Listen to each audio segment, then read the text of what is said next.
Measuring your results leads to success. Which do you have? Do you have a low performance team or high performance team? How do you know? You will never know unless you measure, unless you understand what to look out for, what that high performance team looks like in your market, what the low performance team looks like, and how to make the adjustments to get where you need to go. All right. And planning.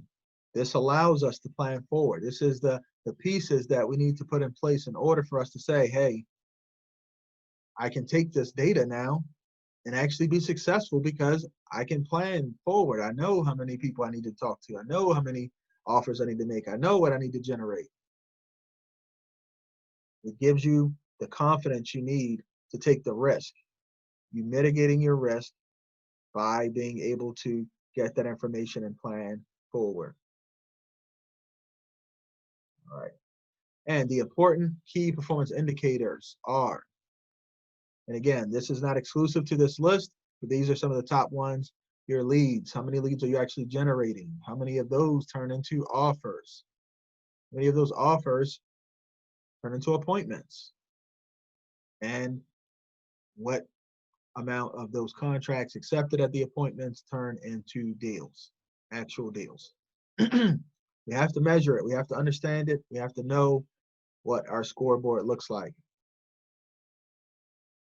Again, if you are part of the Deal Finders funnel, you have your tracking already baked into your system, so you can take a look at your data and figure out exactly where you need to make adjustments at, or have a consultation with myself or the other admins that can help you out.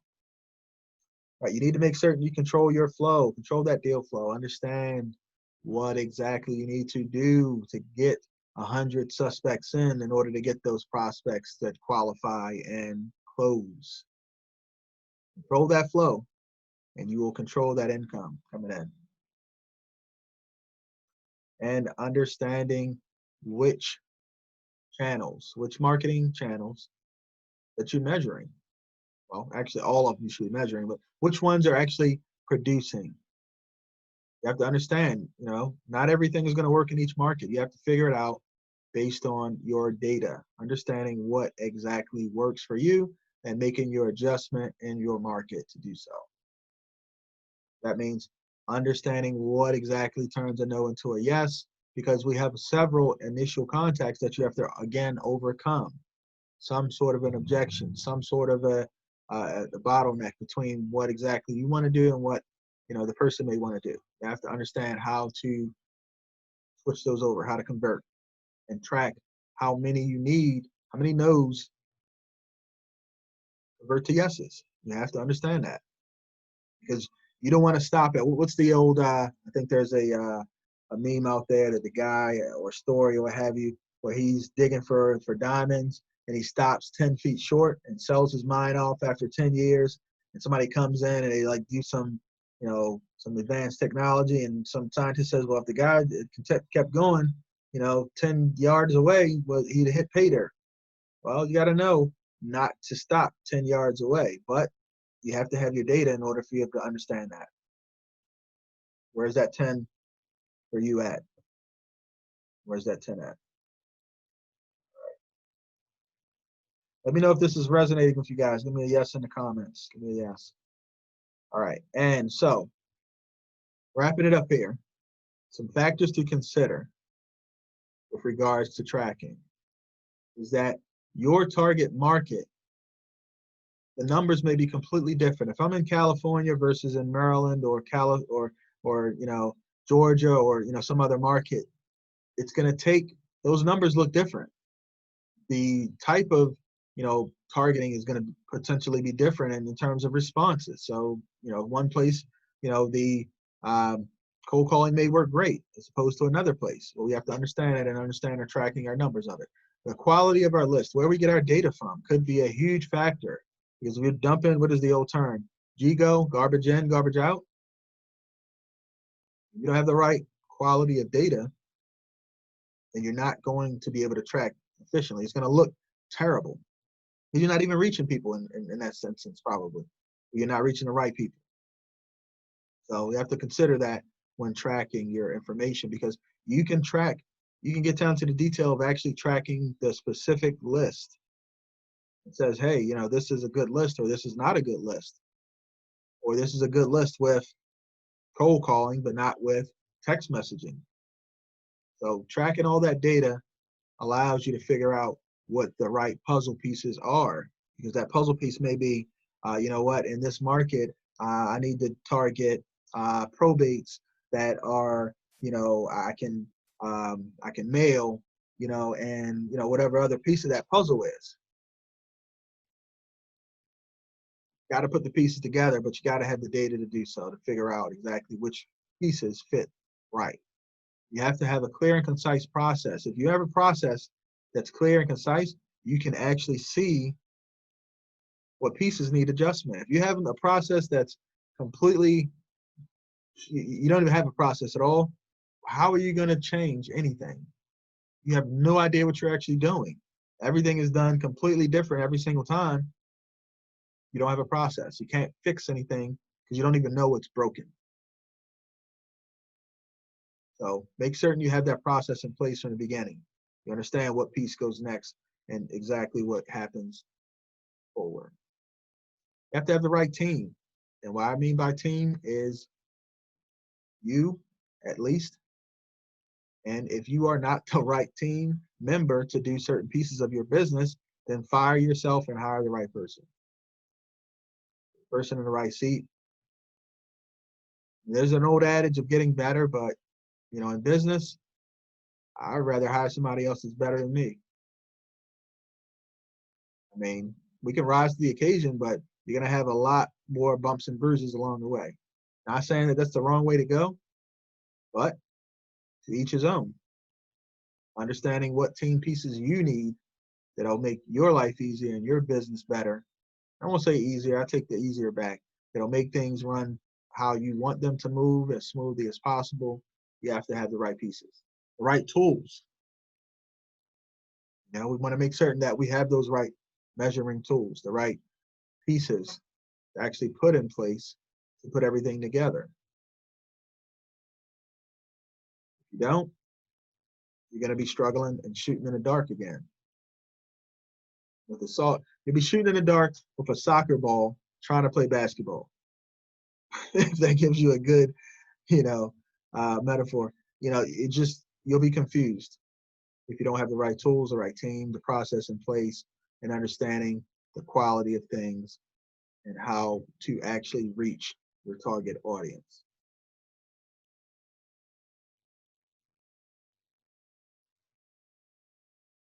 So that is the information with regards to key performance indicators. We're wrapping up right here about 9 o'clock. For those that are interested, we do have a training program called the Wholesaling REI Academy, where you can get information about becoming a wholesaler. It's a boot camp for wholesalers. Deal analysis we cover, negotiating, marketing, team management, success and follow-up, market analysis, and a whole lot more.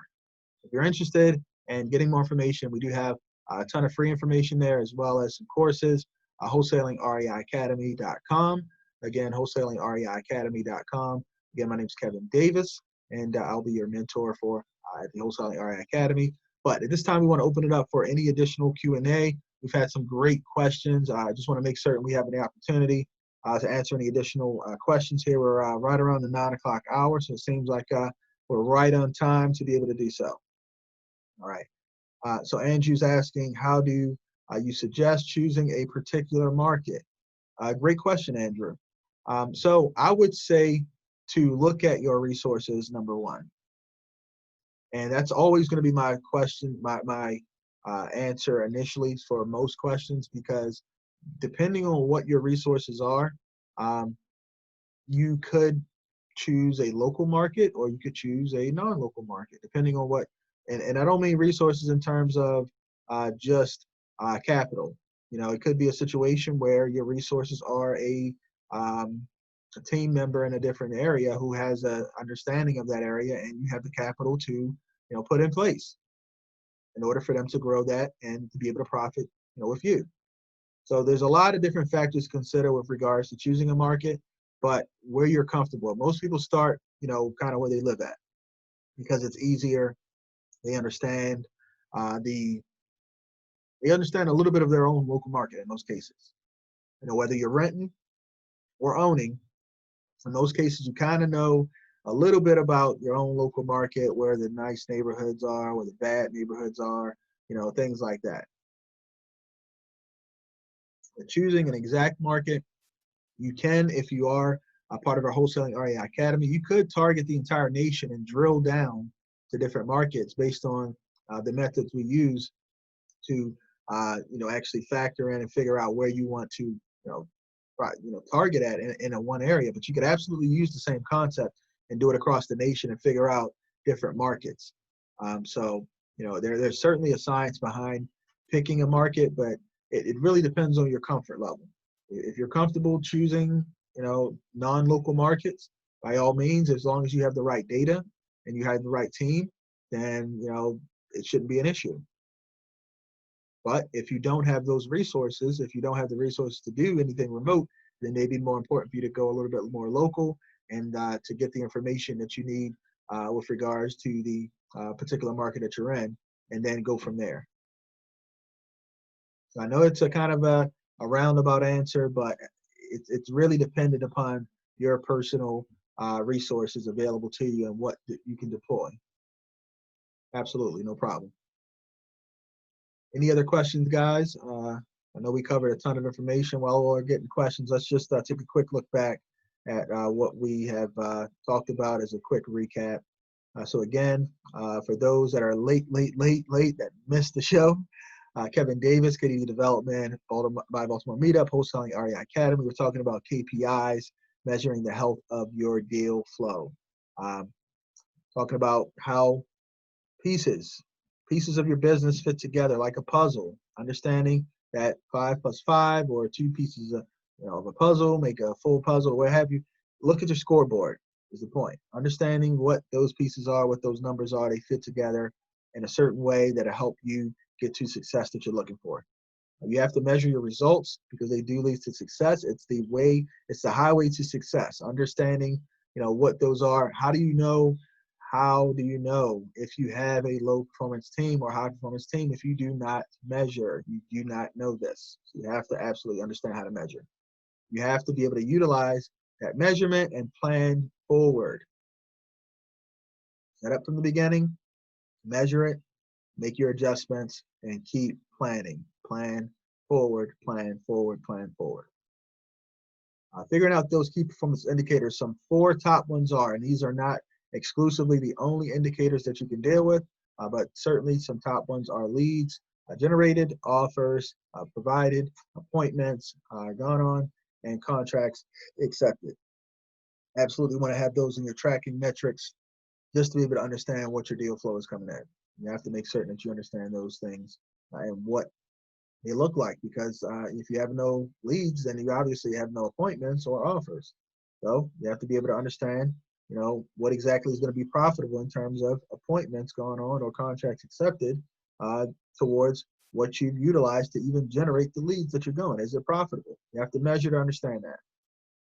You want to control the flow. So once you figure out these numbers, you can figure out how to control your flow. You'll know, hey, I need to generate 100 suspects in order to get my 75, my 50, and closable 25, because I've looked at the numbers, I've measured, I've done the math. And understanding to measure your lead generation is going to allow you to tweak things. It's going to allow you to be more profitable by measuring where your funnel starts at. What exactly is generating the most out of your funnel. You have to figure that out in order for you to say, hey, well, I can properly plan and now put back into whatever that source is, and now I've increased my suspects to prospects ratio. So figure out what you're doing, figure out if you're doing it right, make sure you measure it. Figuring out how to turn those no's into yeses, making certain you understand that conversion process, how many contacts it's going to take, how many meetings it's going to take, how many offers it's going to take to get to my magical yes. I need to know that in order for me to not lose confidence, not to go crazy, to not think that maybe I should quit this business. We have to understand what's reasonable in terms of our results. Oftentimes we're unreasonable in terms of what we expect in terms of results, which leads to frustration, which leads to us giving up too soon. And that's where we need to know, okay, well, what exactly am I basing this on? We understand the conversion allows us to figure out, okay, well, where's the bottleneck at? You know, what piece isn't converting to the next piece? You know, where's the baton being dropped at? We have to figure that out, and we need to know how to turn those no's into yeses. Again, the factors to consider: your target market may be a big factor depending on how tough your market is. It may be a factor too that's being detrimental. So we can take a look at that and figure out what you need to do to adjust. The quality of list, you have to make certain that you have that information in, because GGO, remember, garbage in, garbage out. Clear, concise process to make certain that the process that you have in place is actually measurable. You can't measure something that's not even there. You have to have that process in place to be able to do so. And the right team, whether that's you by yourself or multiple people, who is the right team? Are you the right team? You need to bring on a pinch hitter, possible. They help you out. And the right tools, the tools necessary to make everything flow together, flow properly, and all the different things you need to be able to put in place. Again, if you're interested, we have our bootcamp for wholesalers, the Wholesaling REI Academy, where you learn how to locate motivated sellers, learn how to locate cash buyers, close deals. We discuss deal analysis, negotiation, marketing, team management, success and follow-up, market analysis, and more. Get more information at wholesalingreiacademy.com, where you can get some free information as well as some information on our courses. All right, I'm hoping this information resonated with you guys, and you can take and apply it to your business immediately to figure out what may be going wrong, what things you need to tweak, where you need to take a look at, you know, what you may or may not be measuring, and things that you need to measure in order for you to be successful. So again, if you have any questions, we're open to, you know, taking some more questions and then figuring out what we can help you out with regards to your business. But certainly, I think we covered a ton of information. It sounds like we cleared up some demystified some things that people have, you know, maybe been struggling with, which is always the goal. Again, Kevin Davis on the Deal Mastery Monday night calls, where you discuss the topics, techniques, tricks, and tips for you to be able to take your real estate business to the next level. Get more information at dealmastery.com. All right, guys. So I don't see any additional questions here. Let's see, we're past the 9 o'clock hour. If you don't have any more additional questions, I don't want to hold you guys up. I know it's a little late on a Monday. I'm certain that if you had a day like I had, you're a little bit tired. We finalized about 4 different contracts. One of our students has 2 deals that we're finalizing contracts, and some other deals. So we're just continuing to push forward, and then getting our business up and running. We've had a relaunch of our website, so we've done a lot of the tweaks. I mean, this isn't stuff that I'm telling you guys just for the hell of it. You know, this is stuff that I'm doing myself. You know, we took down our old website, we revamped it, we put up some additional information, we, you know, took a look and said, hey, you know, this is what is working with regards to what we're generating on our website. And as soon as we did that, we started getting, you know, different types of leads in. We started getting, you know, other types of offers. We started getting a lot more information. So you have to understand where your bottleneck is. I don't care if you're new to the business or if you're seasoned. We all face bottlenecks. We all face difficulties in our business. It's a matter of understanding how to get through them, how to make that pivot and be able to take things and make it more successful, more profitable for you. So we apply these same principles to our own business and making certain that we can, you know, get things done with regards to making it more profitable and helping more people as we continue to do. So I don't see any additional questions. I'm gonna make the call. Going once, going twice. All right, so I think that wraps up the Monday night. Just started wrapping up, the fireworks begin. Awesome. Well, I'm glad you guys, it sounds like you're still going through the fireworks that everybody is going through around the country, but I'm glad you enjoyed the information, Andrew. Always a pleasure to have you on. All the rest of you guys, Have a great night, and certainly stay connected. Reach out to us if we can help you with regards to your business. For those that are part of the Mastermind family and are in Slack, you can reach out to me if you have any questions as well. If anybody's interested in the Wholesaling RI Academy, I can certainly discuss that as well. But certainly, it's a pleasure. Always great to provide information and help demystify some things that you guys may be going through with your business. And again, stay connected, stay in the network, stay in the know, and believe me, you will be successful. All right, Kevin Davis signing off. I will catch you guys later.